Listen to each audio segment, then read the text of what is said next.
I'm Captain Kirk. Fascinating. I'm a doctor, not a mechanic. Thank you, love you. Mwah. Most illogical. Aye, sir. Well, that was different. Yep, lousy, but different. Places, please, and here we go. Welcome, ladies, gentlemen, bears, Jem Hadar, and things. To episode 69 of the Muppet Trek podcast. I gave it a little extra sass. Yeah. Who are you? Oh, I'm Steve. Oh, cool. Who's this guy? I'm Jarman, and we're here to compare and contrast and confer about our two favorite franchises. And what are those, Steve? The Muppets and Star Trek. We've been doing one-to-one reviews of the Muppet Show and Star Trek, the original series. And tonight we're covering the Muppet Show with special guest star Sylvester Stallone and Star Trek original series episode Elaan of Troyius. Ooh, I'm very excited. It's good stuff. But before we get to it, Jarman, do we have any feedback this week? We sure do. We got an email from Crazy Joe over at Megapodtastic, and I think they had an interaction with us on Twitter a while Crazy back. Joe. Hey, Crazy Joe. So he says, I just listened to Muppet Trek number 64, and I have to correct you. Right. He says, John Lormer, who played the old man in For the World is Hollow and I've Touched the Sky, did not play Dr. Philip Boyce, the doctor who made Pike a drink in the cage. Dr. Boyce was played by John Hoyt. Hoyt is probably best remembered to 80s kids for his role as Grandpa Kaninsky on TV's Give Me a Break. And also, before I read the rest of the email, I did just look it up, and you're right. But I was kind of right in a way, because John Lormer, the old man in that episode, was in the cage. He was the wrong person I thought of. He was the old man on the planet who was one of the survivors, and he was there with the pretty young woman. He was one of those people. So he was in the episode. He wasn't the doctor, so you're absolutely correct. It says also Ted Danson's wife is Mary Steenburgen.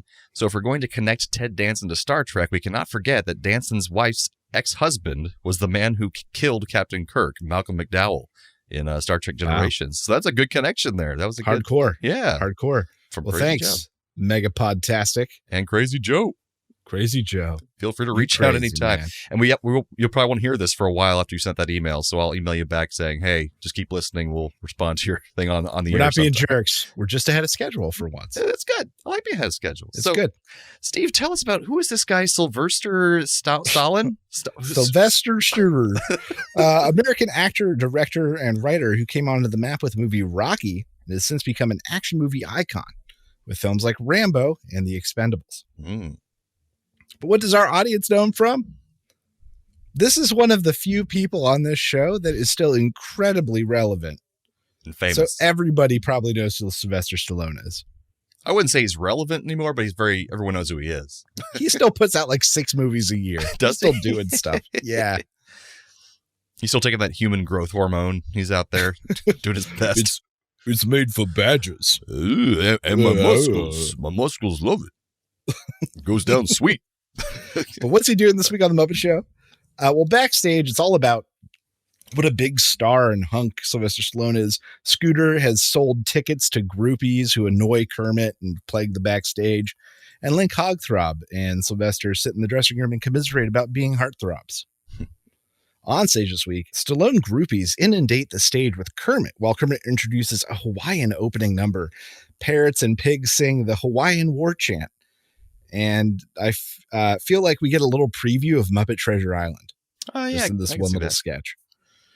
Kermit introduces Sylvester in a gladiatorial ring where he faces a lion, but they sing Let's Call the Whole Thing Off as they fight and bite one another. Up next, we have Otto, the automatic entertainer, a haphazard joke-telling robot who blows his top as he attempts to perform. Following this, we have Floyd Zoot and Dr. Teeth. They perform the jazzy tune, Oh Lady Be Good. And it's jazzy. Beauregard joins the band for the William Tell Overture before having an apple shot off his head with a cello bow. We then go to Veterinarian's Hospital, finally something familiar, where the patient is a Hawaiian pig from earlier. And instead of pig jokes, they make Hawaii jokes, which was surprising. Fozzie hits the stage with his first ever magic act. He plans to saw someone in half. They put Otto, the robot, in, and Fozzie makes him explode and electrocutes himself. Finally, we get Stallone in an old-timey talk-singing bird in a gilded cage music number about a a woman who married for money and instead of love and basically ends up like a bird in a cage. Kermit thanks Sylvester Stallone one final time. The punching bag comes out for one final hit, and that is what we call the Muppet Show. That's right. And I liked the ending here. Something to note. Kermit says, "We'll see you next time on the Muppet Show. You've been a wonderful laugh track." Oh, if I didn't notice that. I had to rewind it because I went, what was just said? That's really funny, actually. So, Dermot, what did you think of Sylvester Stallone on this week's episode of the Muppet Show? So I actually just happened to notice this little cool piece of trivia that apparently this episode was used for a scene in Rocky 3 to illustrate the celebrity of the Rocky character, like since that you had last seen him. And the opening was redubbed by Jim Henson so that Kermit says the guest star was Rocky Balboa instead of Stallone, which is pretty cool. Oh, that's nice. Yeah, it's pretty neat. But overall, I have to say I thought I was expecting much worse because Steve and I had mentioned on the podcast before, whenever we have a guest who is very well known and famous, it's usually not very good. Really, typically bad. Yeah, like real bad. And then people we never heard of are like really fun and interesting. But this wasn't too bad. It was just like there's not much he can do besides his kind of movies. So he did some things that he could do. He tried some talk singing, which was interesting. The fight with the lion was a little cringy and strange. Like they didn't rehearse it very much or something. Yeah, it's like they just didn't have enough content. Yeah, and like he wasn't matching his dance moves with the lion. Like his feet were going the wrong direction sometimes. And I was like, they didn't rehearse this very much, did they? I didn't have time. Yeah. And this is relatively close post Rocky. If I remember correctly, this came out right before Rocky 2.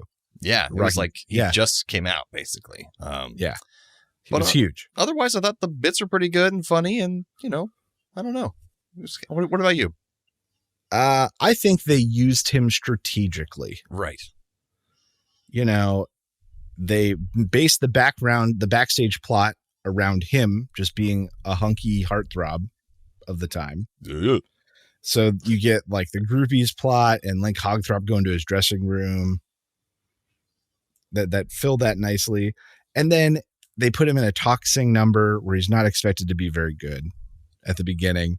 And his only other number, he's buried in Muppets. And so he was singing parts of it, but you couldn't hear him too much because they were singing with They were smart to just surround him with voices. Right. So they used him strategically. I think it was very well done in that regard. Yeah. But no, this is not bottom of the barrel. This is no Florence Henderson. Yeah, not at all. And I think he was good with the Muppets too, surprisingly. Like he took the conceit well. He wasn't like, laughing to himself that he's even doing this. He didn't seem like he was bored. And he seemed like, like maybe if it was like 10 years later and he was super, super famous, he would have been terrible. But I think since he was just now famous, it made it he kind was of still okay. fresh. Yeah, he's still fresh. It's crazy. So yeah, I think middle of the road episode, but not bad. I agree. Yeah. I agree. Very nice. Music this week. Well, you got the Hawaiian War Chant. Original melody and lyrics were written in the 1960s by a Hawaiian prince, God forgive me, Lelehoku II of the House of Kalakaua. Bless you. I tried. Lelehoku II of House Kalakaua. There we go. That sounds better. It does. Let's call the whole thing off. Written by the Gershwins for a movie rather than the stage. Featured in Shall We Dance, which at the time, the song wasn't a commentary on the difference between regional dialects as it's kind of taken now, but is rather about class distinction and a more refined way of talking. Makes sense. Oh, Lady Be Good, another Gershwin tune from the musical Lady Be Good, about a down on their luck brother and sister, which featured real life brother and sister Fred and Adele Astaire. Very nice. The William Tell Overture from the French opera William Tell or Guillaume Tell. It's often associated with horse riding or chases, and that's mostly due to the fact that it was the theme song for The Lone Ranger for both radio and television for years and years. That's right. And then the final number, A Bird in a Gilded Cage by Arthur Lamb and Harry Von Tilzer. Von Tilzer wasn't sold on the song at first, but then while he was working on the melody on a piano at a pub, women listening started crying. And he was like, this is a hit. You make people cry. And it sold him on it. That's funny. Dermot, what did you think was the best Muppeteering moment this week? So even though it was kind of cringy and they didn't seem like they had their shit down, I think I really liked the look and the appearance and the idea of the gladiator scene, because there was a lot of set that was really cool. And yeah, there was. It was absolutely the idea was sound to do that with Rocky Balboa, but then it just wasn't executed very well. But I think it would have taken a lot to choreograph and rehearse and stuff. And so I like that one. I gave it to the Big Lion too. Oh, cool. Because the Big Lion seemed to kind of get what they were doing and really tried to sell it. Yeah, they did the best they could. It wasn't great, but they really tried to sell it. That's fair. So, Jordan, what happened on this week's episode of Star Trek: The Original Series? This week we have Elaan of Troyius. And we have the Enterprise being sent to a planet Elos to pick up Elaan, the dolmen or princess of sorts. And accompanying them is the ambassador of the nearby planet, Troyius. And his mission is to train her as they travel back to Troyius so she can learn some manners and become a proper bride to the Troyius leader, which will finally bring peace between their two warring planets, which sounds familiar. It's very much like Helen of Troy and the whole thing. And the Elasians, or Lasans, are very aggressive and warlike people, kind of like Klingons. And Elaan is a total asshole when she gets on the ship, basically demanding everyone bow for her and get permission to leave the room. So this is very necessary to train her before she gets there.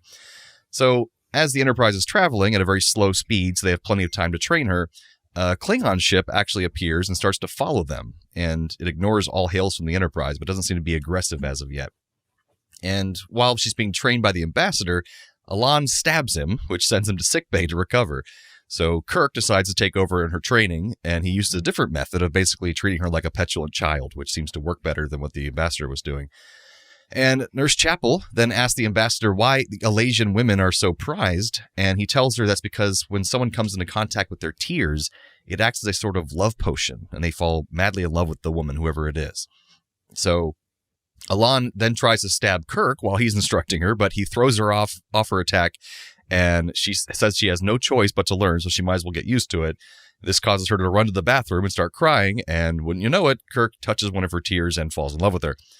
So, meanwhile, one of Elaan's bodyguards is apparently in league with the Klingons because he sabotages the Enterprise and then kills himself before he can be interrogated.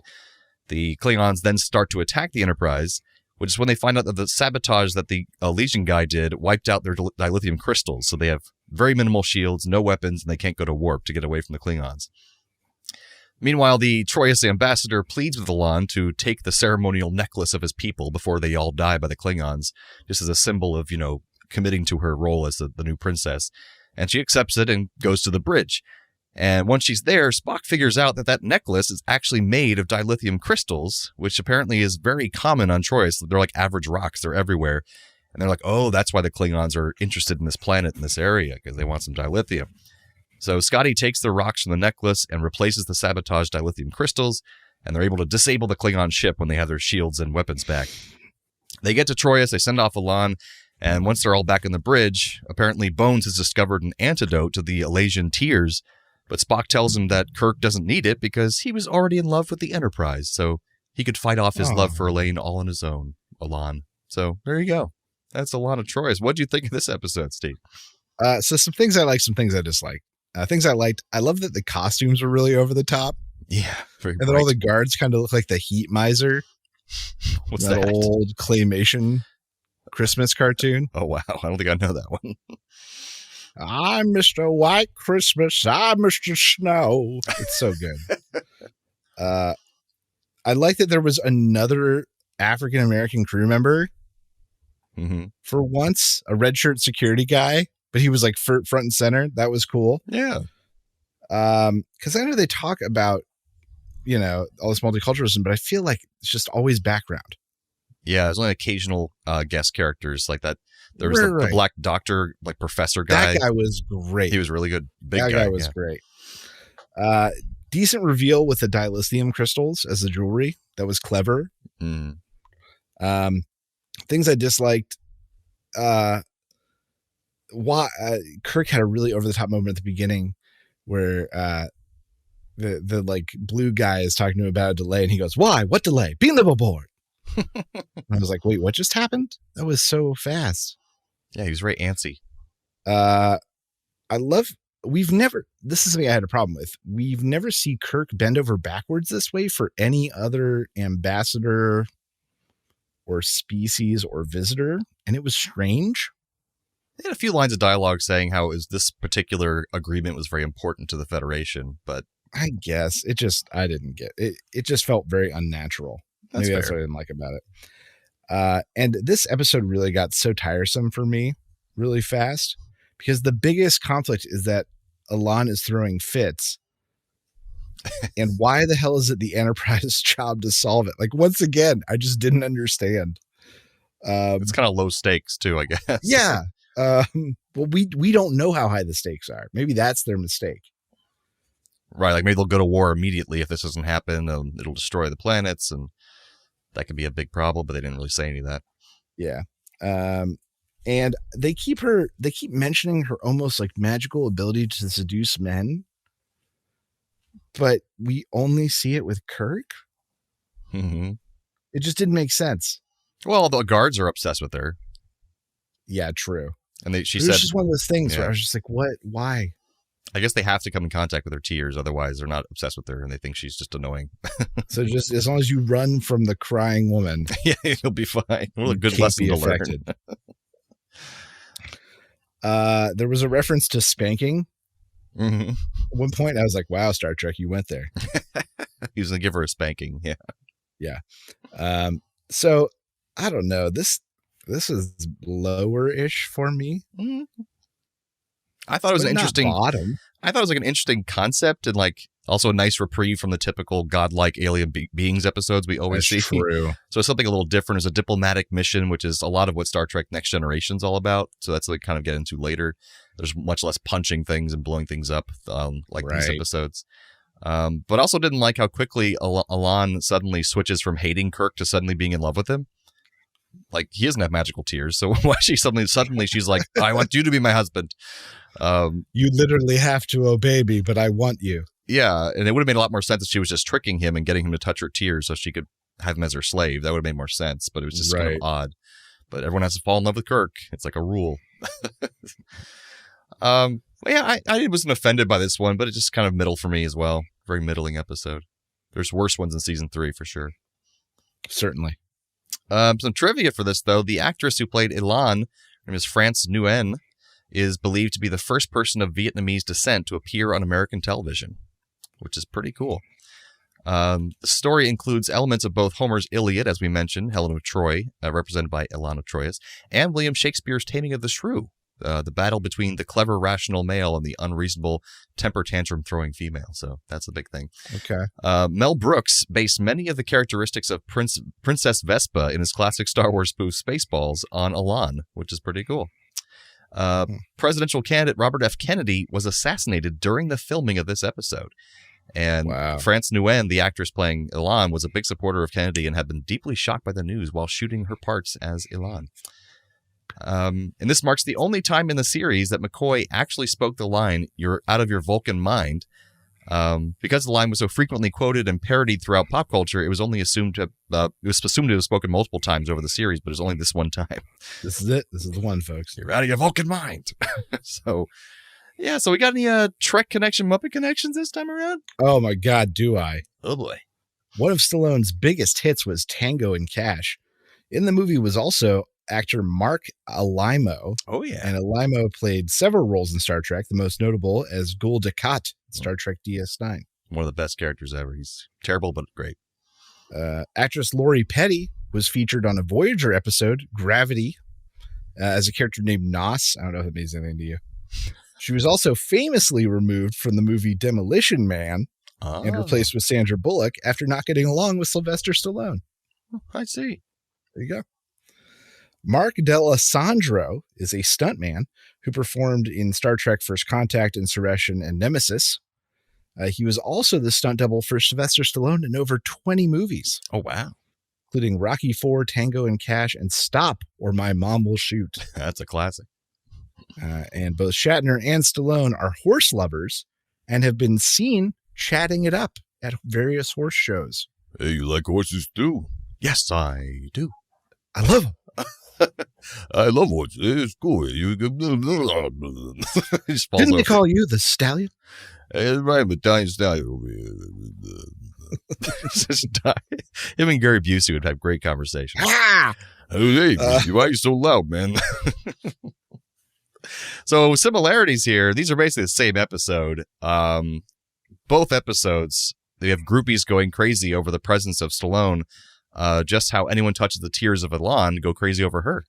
So both feature people romantically fawning. Yes, that's very true. And they literally the exact same examples. And Stallone and the lion are fighting at first, but then become friends, just like Kirk and Elaan. Okay. Both feature men imploring women to behave well. Floyd, Zoot, and Dr. Teeth perform "Oh, Lady Be Good," and Kirk tries to civilize Elaan. That's very true. Stallone sings about a bird in a gilded cage, which is exactly what Elaan will become on Troyius when she is forced to marry the leader of that planet. Oh, yeah. Very true. Yeah, same episode. Deep. Oh, God. What's that noise? Transporter malfunction. Transporter malfunction. All right, so it's the time of the episode where we take one character from one episode and transport them on over to the other episode and vice versa. So what you got for Steve? This week, Muppets to Trek, I'm going to bring over Beauregard just to clean the Enterprise, wandering through the background of scenes, pushing buttons that he shouldn't. So he's not replacing anyone. He's just kind of going over there to help out. He would just be in the back, just going to push my mop. Get out of the way. This button. For Muppets to Trek, I'll put Stallone would definitely take the place of Elaan of Troyius. So Kirk would be powerless. Touch my tears, He couldn't resist the Rocky Rambo tears. You're so beautiful. I want you or whatever, Kirk.